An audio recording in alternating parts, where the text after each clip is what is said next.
কাদিয়ানীদের অমুসলিম ঘোষণা করো। আমরা এ দাবি কেন করি? কাদিয়ানী ইসলামকে বিকৃত করতেছে।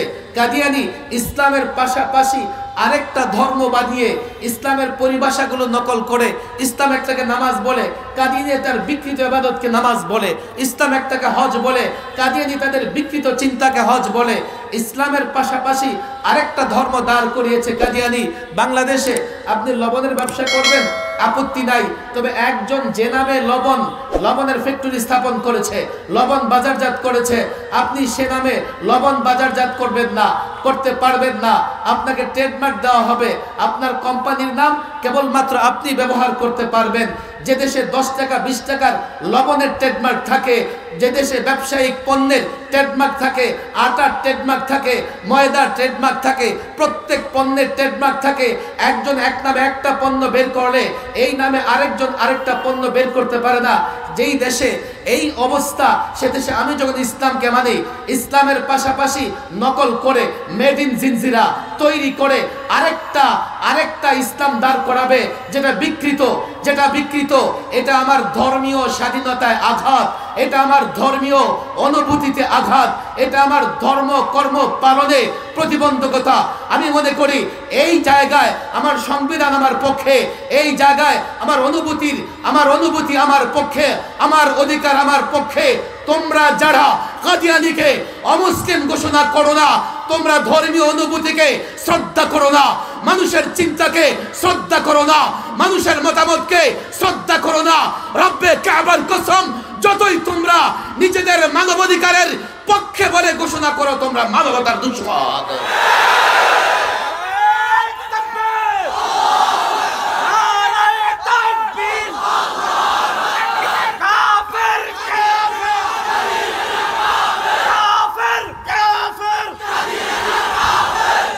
আমি তো মনে করি যথেষ্ট নবী প্রেমের অভাব আমাদের ভেতরে রয়েছে,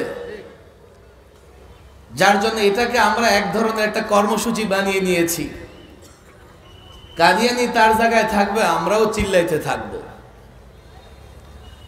আমি দীর্ঘদিন ধৈর্য ধারণের পক্ষেও না, দীর্ঘদিন চিল্লাচিল্লি করার পক্ষেও না। আগেও বলেছি, এখনো বলে যাই, অন্তত এই ইস্যুতে ওলামায়ে কেরামের ঐক্যবদ্ধভাবে একটা কর্মসূচি হবে, দফাও একটা থাকবে। রাজপথে নামতে হবে, যতদিন কাদিয়ানী অমুসলিম ঘোষিত না হয় রাজপথ ছাড়া যাবে না। তখনই নবী প্রেমের পরীক্ষা আসবে, তখনই দেশ প্রেমের পরীক্ষা আসবে। আমি অতটা ধীর গতিতে ধৈর্য ধারণ করে কর্মসূচি হিসেবে দিনের দিন আমরা চিল্লাবো, আর তারা বলবে এটা আমাদের দায়িত্ব না। তো তোমাদের কি দায়িত্ব? তোমরা কি করবে? দেশপ্রেমের কথা বলো, তো তোমাদের সেটাও দায়িত্ব। যারা দেশদ্রোহী তাদের বিরুদ্ধে আইন করা, তাদেরকে বিচারের কাঠগড়ায় দাঁড় করানো। আমি এই জন্যই বলি, যাদের ভেতরে নবী প্রেম নাই তাদের ভিতরে দেশপ্রেমও নাই। এজন্যই দেখা যায় তাদের বরাবরই তাদের সুইস ব্যাংকের অ্যাকাউন্ট মজবুত হতে থাকে। আমি আলেম ওলামাদের বলবো, নোয়াখালী ঐতিহ্যবাহী একটা জেলা, একটা ইমান এবং ইসলামের ঘাঁটি এই নোয়াখালী। গোটা বাংলাদেশে ইসলাম প্রচার হয়েছে। যেই জেলার দায়িত্বশীলদের সবচাইতে বেশি অবদানের মধ্যে নোয়াখালীর আলেম ওলামাদের অবদান বেশি। এখনো বাংলাদেশে যে কোনো জায়গায় যাবেন, মুরব্বীদের জিজ্ঞেস করলে বলবে আমরা শৈশবে ওই নোয়াখালীর কোনো আলেমের কাছে কায়দা পড়েছে, কোরআন শরীফ পড়েছে। এক জায়গা থেকে ওলামায়ে কেরামকে একটা প্ল্যাটফর্মে আসতে হবে, ঐক্যবদ্ধ হওয়া লাগবে। এই দাবি, এটা আমার অধিকার। কাদিয়ানীদের অমুসলিম ঘোষণা করা এটা যৌক্তিক দাবি, এটা সংবিধানের পক্ষের দাবি, এটা দেশের পক্ষের দাবি, এটা ঈমানের পক্ষের দাবি, এটা ইসলামের পক্ষের দাবি।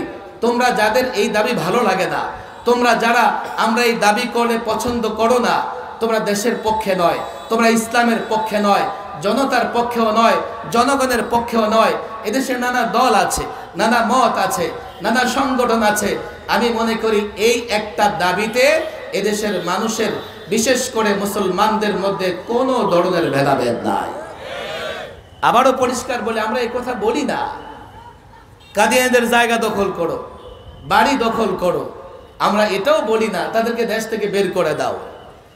আমরা আমাদের ঈমান হেফাজতের জন্য, আমরা দেশের মানুষের ঈমানের হেফাজতের জন্য আমরা এটা দাবি করি, তাদেরকে একটা ট্রেডমার্ক দিয়ে দাও।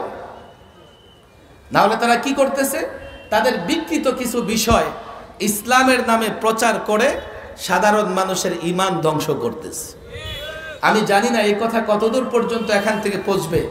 সারা দেশে বলতেছি, এখনো বলে যাই, আমি আপনাদের কাছে আহ্বান জানাই, এই মিডিয়ার মধ্যে আলেমদের কাছে আহ্বান জানাই, আমরা দীর্ঘদিন এই নিয়ে দীর্ঘদিন চলতে চাই না, একটা প্ল্যাটফর্ম তৈরি হোক। আমি এখানে শুনেছি আমাদের ঢাকার একজন মুরব্বী আব্দুল হামিদ পীর সাহেব মধুপুর হুজুর এখানে এসেছিলেন, বর্তমানে খতমে নবুয়তের জান্ডা নিয়ে উনি সদর্পে এগিয়ে চলছেন সাহসিকতার সঙ্গে। আমি ওলামা একরামকে আহ্বান জানাবো, নিজ নিজ জায়গা থেকে সাধারণ মানুষকে বুঝান, আগের দাবিটা সাধারণ মানুষকে বুঝান। আমাদের একটা বড় ব্যর্থতা হচ্ছে, আমরা সাধারণ মানুষকে আমাদের দাবি বুঝাতে পারি না। ফলে আমি যখন রাস্তায় নামি, কেবল আমি নামি, আমার ছাত্র নামে। সাধারণ যুবক মনে করে এটা মৌলভী সাহেবের কাজ, সাধারণ মানুষ মনে করে এটা মাদ্রাসার ছাত্রদের কাজ। অথচ আল্লাহর রসুলের উপরে ঈমান না থাকলে, খতমে নবুয়ত বিশ্বাস না করলে সাধারণ মানুষও মুমিন হতে পারবে না। আর আমরা কি চাই? আমাদের দাবি স্পষ্ট, তাদেরকে দেশ থেকে বের করে দাও, বাড়িঘর দখল করো, নো, নেভার। আমরা যেটা চাই, তাদেরকে ট্রেডমার্ক করে দাও, যাতে জাতিকে তারা বিভ্রান্ত করতে না পারে। আর তাদেরকে ট্রেডমার্ক করলে তাদেরই তো ভালো হবে।